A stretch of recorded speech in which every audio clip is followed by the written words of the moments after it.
2022년이 이제 시작되었고 오늘 첫 번째 주일을 맞이했습니다. 하나님의 인도하심을 받고 또 하나님과 동행하는 우리 복된 한 해가 되시기를 주님의 이름으로 축복합니다. 신앙과 관련된 중요한 주제 가운데 한 가지는 하나님만입니다. 하나님만 섬기라는 것이죠. 하나님도 섬길 수 있습니다. 하나님만 섬기는 것은 하나님만이 유일한 신, 하나님께 모든 영광을 돌리는 그런 신앙의 태도를 말하는 것이고요. 하나님도는 하나님도 섬기지만 다른 여타의 것들도 섬기는 그런 내용들을 말하고 있는 것입니다. 성경에서는 끊임없이 하나님만의 신앙을 요구하고 있습니다. 하나님만의 신앙에서 벗어난 것을 우상 숭배라고 이야기합니다. 하나님보다 더 사랑하고 하나님보다 더 가치를 두고 하나님보다 더 잘 섬기는, 하나님 위치에 놓고 더 잘 섬기는 그런 모든 것들을 우상이라 하고 우상 숭배라고 하는 것입니다. 예수님께서는 아주 강력하게 말씀하셨습니다. 너희가 겸하여 섬기면 안 된다. 하나님과 재물을 겸하여 섬길 수 없다. 하나님과 그 어떤 것도 겸하여 섬길 수 없다. 그거는 하나님만이 아니라 하나님 도이기 때문에 예수님께서도 그 부분에 대해서 강력하게 말씀을 하고 계신 것입니다. 여러분은 하나님만 섬기고 있습니까? 혹시 하나님보다 더 사랑하고 하나님보다 더 가치를 두고 더 하나님 위치에다가 그 어떤 것을 놓고 섬기고 있지는 않은가? 이것은 우리 신앙인들에게 있어서 너무너무 중요한 것입니다. 하나님만 섬기고 있는가? 이 부분은 늘 점검해야 되는 것이고요. 절대 양보해서는 안 되는 것이고요. 이 부분을 붙들고 있을 때 인생과 삶과 하는 모든 일들이 든든히 서갈 수 있는 것입니다. 신앙과 관련된 또 하나의 중요한 주제는 예수 그리스도 안에서입니다. 예수 그리스도 안. 예수 그리스도 안에 있느냐, 예수 그리스도 밖에 있느냐는 너무 중요합니다. 예수 그리스도 안에 있으면 생명입니다. 그러나 예수 그리스도 밖에 있으면 죽음입니다. 예수 그리스도 안에 있으면 하나님의 가족이지만 예수 그리스도 밖에 있으면 외인이고 타인입니다. 예수 그리스도 안에 있으면 소망이지만 예수 그리스도 바깥에 있으면 절망입니다. 여러분은 예수 그리스도 안에 있습니까? 여러분의 지금의 자리가, 신앙의 자리, 인생의 자리가 예수 그리스도 안에 있느냐는 것입니다. 어떤 분은 예수 그리스도 안에 있으면서 바깥에 있는 것처럼 착각하고 실망하고 낙심하고 무기력하게 살아가는 분도 있고요. 어떤 분은 예수 그리스도 바깥에 있으면서 예수 그리스도 안에 있는 것처럼 착각하고 살 수도 있는 것입니다. 항상 내 인생의 자리가, 신앙의 자리가, 삶의 자리가 예수 그리스도 안에 있느냐를 점검하는 것이 지혜로운 사람이고요. 미래의 소망을 가질 수 있는 사람인 것입니다. 오늘은 예수 그리스도 안이라는 주제를 가지고 말씀을 좀 나누려고 합니다. 오늘 읽은 말씀 6절에서 7절 중간까지 보시면요. 그러므로 너희가 그리스도 예수를 주로 받았으니 그 안에서 행하되 그 안에 뿌리를 박으며. 그렇죠? 우리가 운동 경기장을 갈 때도 또 극장을 갈 때도 어디 연주회나 갈 때도 늘 입장권을 구입해서 들어가게 되죠. 그것이 입장할 수 있는 자격이 되는 것입니다. 예수 그리스도 안에 입장하려면 무엇이 필요한가? 오늘 말씀 보면 그리스도 예수를 주로 받았으니 여기에 힌트가 있습니다.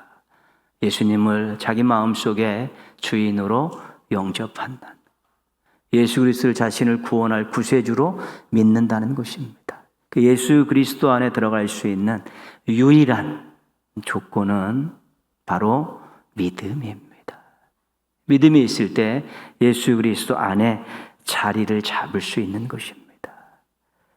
성경에서 13권을 쓴 우리 사도 바울의 그 서신서를 쭉 읽다 보면 계속해서 반복해서 나오는 말이 있습니다. 예수 그리스도 안에서, 예수 안에서, 그리스도 안에서. 이거를 너무너무 많이 사용을 하고 있습니다. 왜 많이 사용하냐면 신앙의 기초이기 때문에 그렇습니다. 신앙이 처음 시작되는 것은 예수 그리스도 안에 들어가는 것입니다. 거기가 신앙의 기초입니다. 기초가 문제가 생기면 아무리 좋은 것 많은 것을 높이 쌓는다 할지라도 전부 다 흔들리게 되어 있습니다. 그래서 예수 그리스도 안에 있다는 것이 확실하면 시험과 유혹에 흔들리지 않고 주변의 환경에 휘둘리지 않고 자기 감정과 또 자기의 자존심에 흔들리지 않는 든든함을 가질 수 있기 때문에 예수 그리스도 안이 이 신앙의 기초이기 때문에 그토록 강조하고 있는 것입니다. 또 한 가지 왜 강조하냐면 신앙의 출발점이기 때문에 그렇습니다.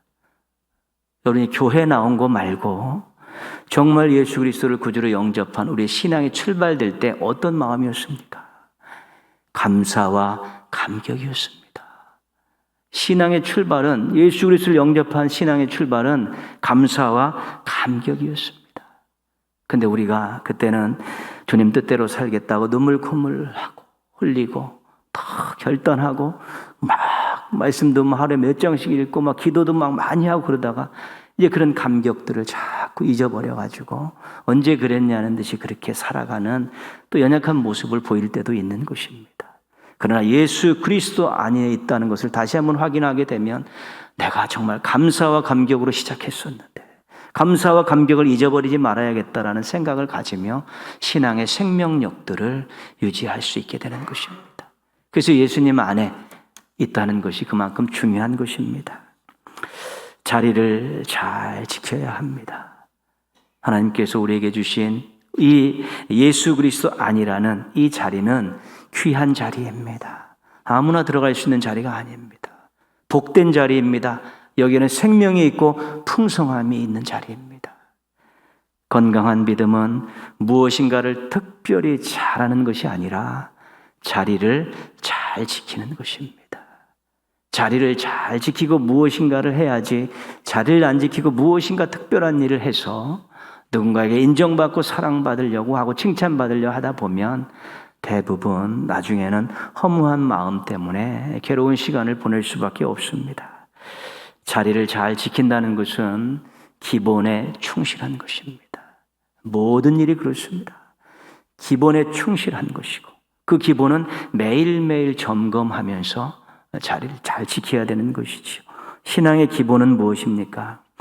예배, 말씀, 기도입니다. 예배, 말씀, 기도입니다. 아무리 목사를 할지라도 예배와 말씀과 기도에 소홀하면 힘없는 직업인으로 전락하게 됩니다. 하나님께서 세워주신 직분을 받은 사람들이 예배와 말씀과 기도에 충실하지 못하면 즐거운 마음으로 자원하는 마음으로 헌신할 수 없습니다. 새롭게 신앙을 시작하신 우리 새신자들이 예배와 말씀과 기도에서 즐거움을 맛보기 시작하면서 신앙이 엄청나게 성장을 합니다. 우리 교회학교 학생들이 예배와 말씀과 기도에 좋은 습관을 들이면 그들은 하나님 영광을 위해 살아가는 일꾼들로 성장할 수 있게 되는 것입니다. 존 메가더 목사님께서 하신 말씀입니다. 같이 한번 읽겠습니다. 사탄은 죄를 덜 모욕적으로, 천국을 덜 매력적으로, 지옥을 덜 끔찍하게, 복음을 덜 절박하게 만들기 위해 노력합니다. 사탄은 아주 부지런합니다. 아주 열심히 일합니다.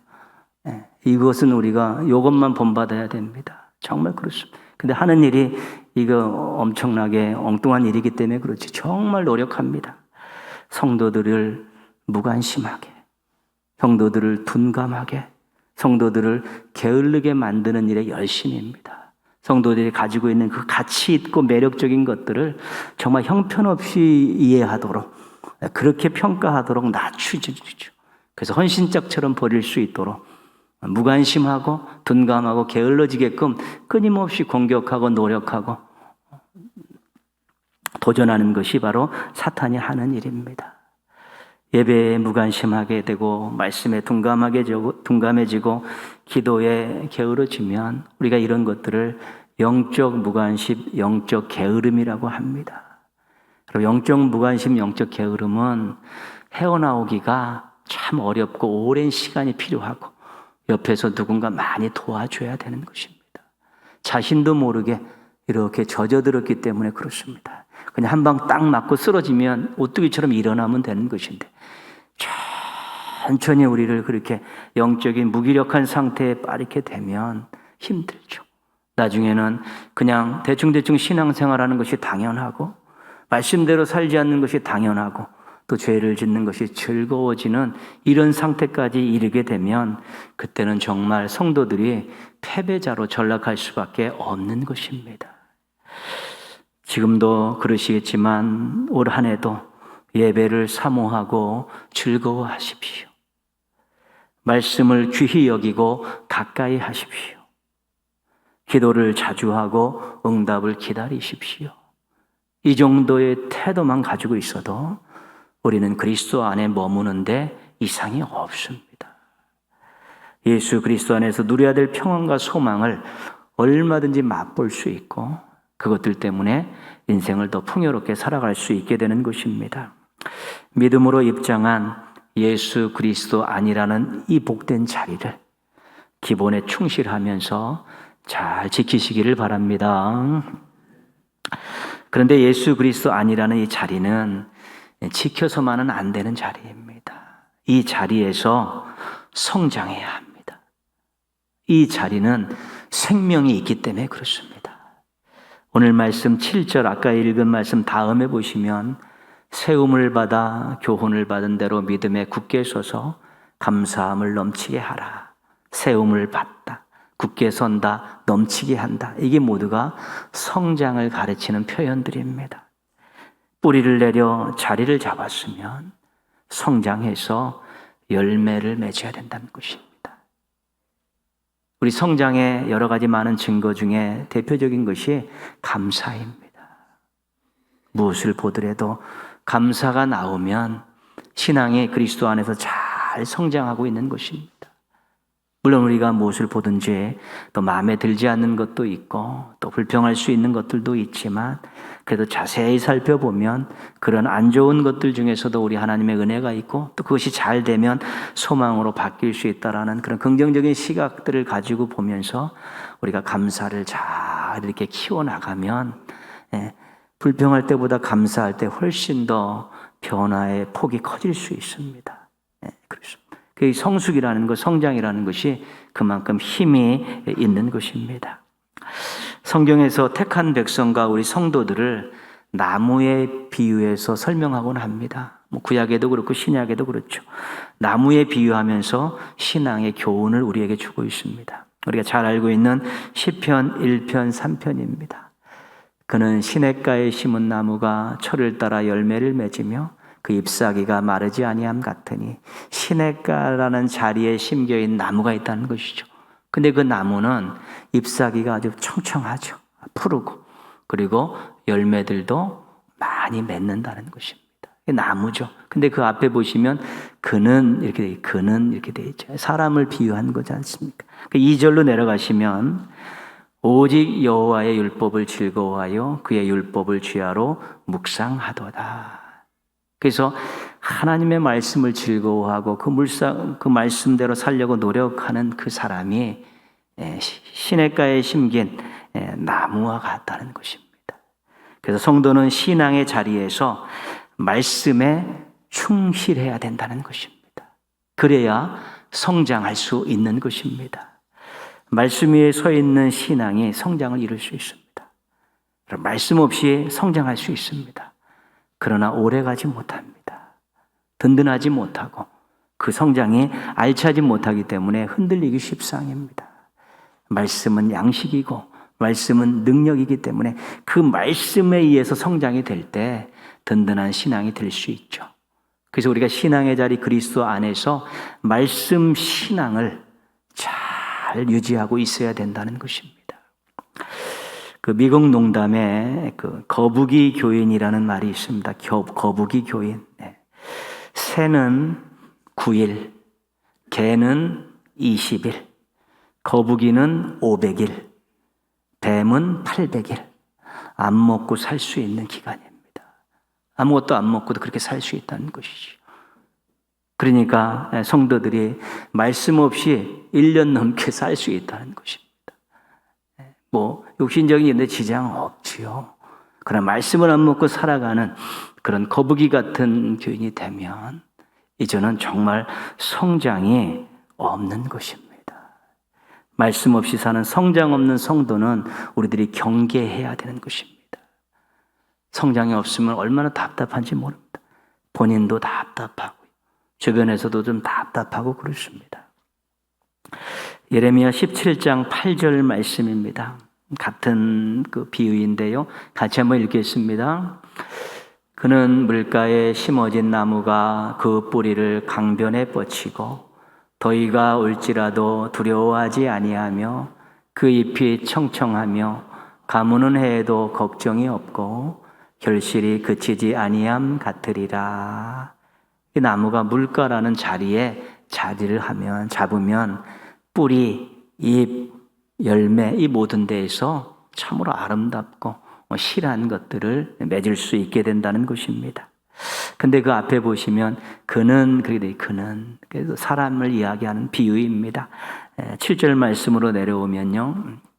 그러나 무릇 여호와를 의지하며 여호와를 의뢰하는 사람은 복을 받을 것이라. 성도에는 신앙의 자리에서 여호와를 철저히 의지해야 된다는 것입니다.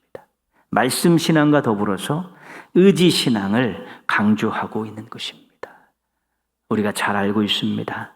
모든 것들이 하나님으로부터 옵니다.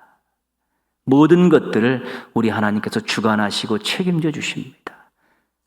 의지할 것을 의지해야 되지 않습니까? 우리를 도와줄 수 있고 우리를 세울 수 있고 우리를 행복하게 할 수 있는 그 하나님을 의지해야 되죠. 세상 것 의지하고 살다 보면 실망하고 실족할 때가 많습니다. 왜냐하면 그것들은 헛되고 능력이 없고 사랑하지 않기 때문입니다. 우리를 세상 것 의지하는데 그들이 우리를 압니까? 또 그들이 우리를 도와줄 만한 그런 충분한 능력을 가지고 있습니까? 그리고 그들이 우리를 계속해서 도와줄 게 있습니까? 그렇지 않습니다. 우리들 잘 알지 못하는 것 우리가 의지하기도 하고요. 또 우리를 도와줄 능력이 없는 것들을 의지하기도 하고 우리를 계속해서 책임질 만한 것이 아닌데도 의지할 것들이 많습니다. 그러나 하나님은 우리를 잘 알고 계십니다. 또 하나님은 우리를 도와주실 수 있는 능력을 가지고 계신 분이고 우리를 세상 끝날까지 사랑하신다는 마음을 가지고 우리를 끝까지 책임져 주시는 분입니다.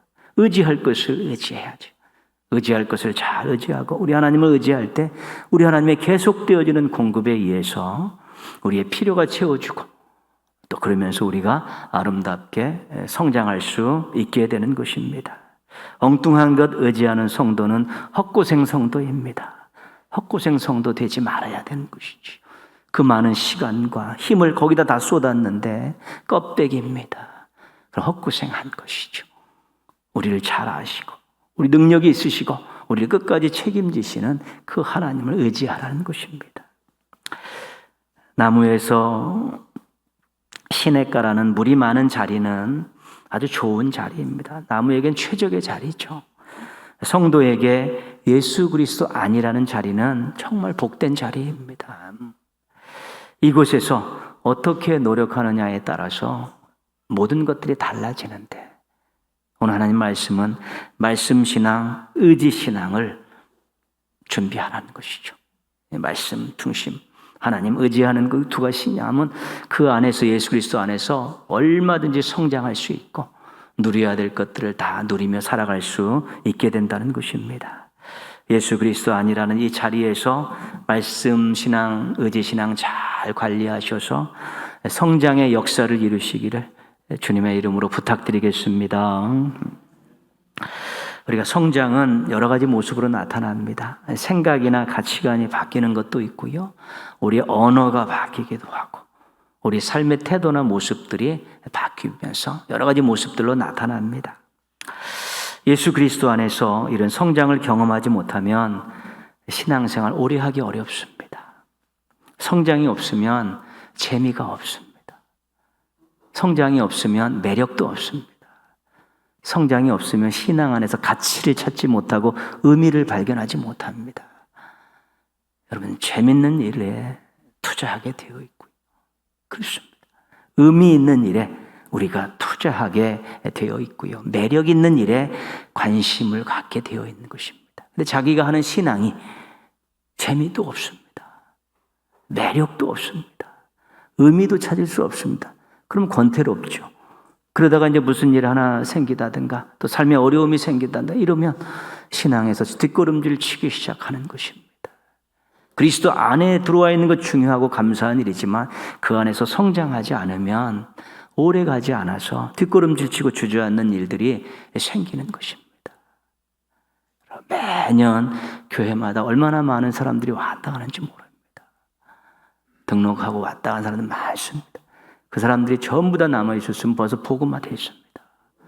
그러나 복음을 받지 않은 사람도 많지만 왔다가 2, 3년 안에 정착하지 못하고 그 재미도 매력도 느끼지 못하고 의미도 찾지 못해서 신앙에 뒷걸음치는 사람 많습니다. 전도해 보신 분들 알지 않습니까? 말씀 나누다 보면 다 교회 다녔었습니다. 신앙생활 다 했었습니다. 근데 어떠한 연유에서든지 지금 홀랑 까먹고 방황하고 있고 오히려 교회에 대해 신앙에 대해서 비판하고 손가락질하는데 앞장서고 있는 것입니다.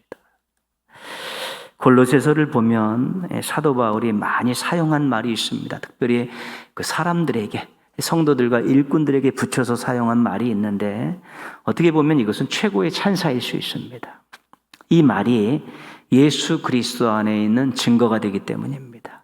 이 말이 성장의 성숙의 증거가 되기 때문입니다. 골로새서에서 4절만 한번 볼 텐데요. 1장 2절 보시면 골로새에 있는 성도들 곧 그리스도 안에서 신실한 성도들에게 편지하노니 골로새 성도들을 신실하다 그렇게 이야기하고 있습니다. 그냥 넘기시고요. 1장 7절 보시면 이와 같이 우리와 함께 종된 사랑하는 에바브라에게 너희가 배웠나니 그는 너희를 위한 그리스도의 신실한 일꾼이요. 에바브라는 골로새 교회를 개척하고 목회한 사람입니다. 그 사람을 신실한 일꾼 이렇게 이야기하고 있습니다. 좀 뒷부분에 가셔서 4장 7절에 보면 두기고가 내 사정을 다 너희에게 알려주노니 그는 사랑받은 형제요 신실한 일꾼이요. 두기고라는 동역자를 신실한 일꾼이라고 소개하고 있습니다. 한 명 더 보시면 4장 9절입니다. 신실하고 사랑을 받는 형제 오네시모를 함께 보내노니 오네시모라는 사람도 동역자인데 신실하다고 이렇게 이야기하고 있습니다. 골로새 교회는 사도 바울이 개척하지 않았습니다. 오늘 이 증거를 볼 때는 에바브로라는 사람과 연관이 된 교회인데 그 교회를 개척하고 지도했던 에바브로가 신실한 일꾼이다. 그가 너희 이야기를 나에게 해줘서 내가 그 말을 듣고 기뻐한다. 그렇게 이야기하고 있습니다. 그리고 나중에 사도 바울이 골로새 교회에다가 자기 사정을 알리도록 2명의 일꾼을 보내려고 합니다. 그 2명의 일꾼이 아까 본 두기고와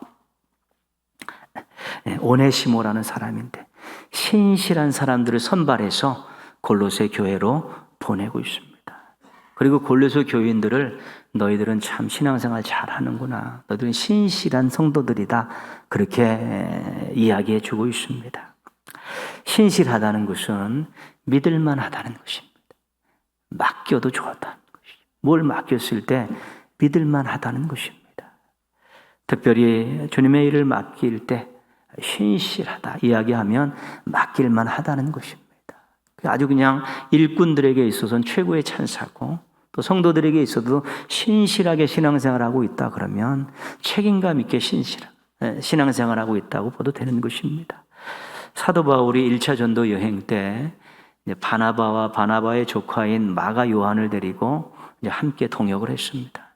그때 이 마가 요한이 중도에서 고향으로 돌아가 버렸습니다. 1차 전도 여행을 이제 바울과 바나바가 잘 마무리를 했습니다. 그리고 2차 전도 여행을 떠나려고 할 때 바나바가 마가 요한을 데리고 가겠다고 합니다. 그때 바울이 반대했습니다. 바나바는 바울에게 있어서는 은인입니다. 그가 막 오해받을 때, 개종에서 오해받을 때 바나바가 다 사도들에게 데려가서 소개시키고 오해를 풀어준 사람이고요. 안디옥 교회에 사울을 불러가지고 바울을 벌써 거기서 같이 목회하게 했고요. 같이 전도 여행을 떠난 동역자기도 했죠. 은인이고 선배고 동역자인데 그 사람하고 멱살을 잡고 안 된다고 싸울 정도로 반대했습니다. 결국 헤어졌습니다. 바울은 신라를 데리고 이제 2차 전도 여행을 떠났고 바나바는 마가 요한을 데리고 1차 전도 여행했던 그곳으로 이제 갔지요. 바울에게 있어서는 신실하다는 것이 너무 중요했습니다. 하나님의 거룩한 일을 하는데 하나님 맡겨주신 이 직분을 감당하는데 신실하지 않은 사람은 안 된다는 것입니다. 그래서 바나바와 그 선배하고 그 은인하고 멱살잡이하면서 싸우면서까지 헤어지면서까지도 반대했던 사람입니다. 사도 바울의 강점 중에 한 가지 그거 타협하지 않아서 아마 인간관계 갈등이 많았을 것입니다. 그러나 하나님께서 맡겨주신 건 믿을만하게 행동해야 된다라고, 믿을만하게 신앙생활을 해야 된다고, 믿을만하게 사명을 감당해야 된다는 것이 사도 바울의 아주 지론이었고 평생에 그가 가졌던 생각이었기 때문에 싸움박질을 하더라도 신실하지 못한 그 일꾼을 배제시키고 있는 것이지요.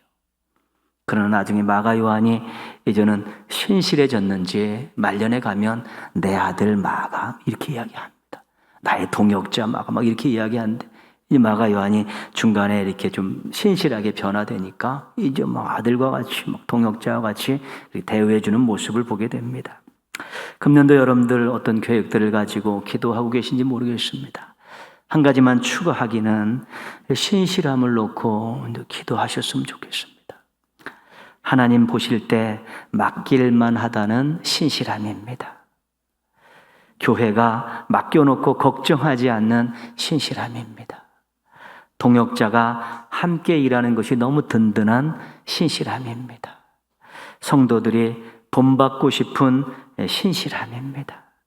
이 신실함을 우리가 잘 놓고 기도하다 보면 예수 그리스도 안에 자리를 지키는 일에 더 힘을 쓰고 기본기에 충실해지고 예수 그리스도 안에서 성장하려고 말씀신앙, 의지신앙을 더 가꾸게 되기 때문에 그것이 성장의 열매로 신실함으로 나타나게 된다면 우리는 신앙생활 정말 잘하고 있고 멋지게 하고 있는 것입니다. 금년도 한 해를 시작하시면서 예수 그리스도 안에 자리를 확실하게 잡으십시오. 기본기에 더 충실하자는 것입니다. 예배 말씀 기도에 가치를 두십시오. 이것은 언제든지 할 수 있는 일이기 때문에 지금 안 해도 된다라고 생각하면 안 되는 것입니다. 하나님께서 나에게 주신 시간과 건강과 믿음 가지고 내가 해야 될 아주 기본적인 것, 숨 쉬고 밥 먹는 것만큼 중요하다고 생각하면서 늘 조금씩 시간을 할애하고 관심을 집중하게 되면 예수 그리스도 안에 든든히 설 수 있게 되고요. 예수 그리스도 안에서 건강한 신앙을 키우십시오. 말씀 신앙, 의지 신앙입니다.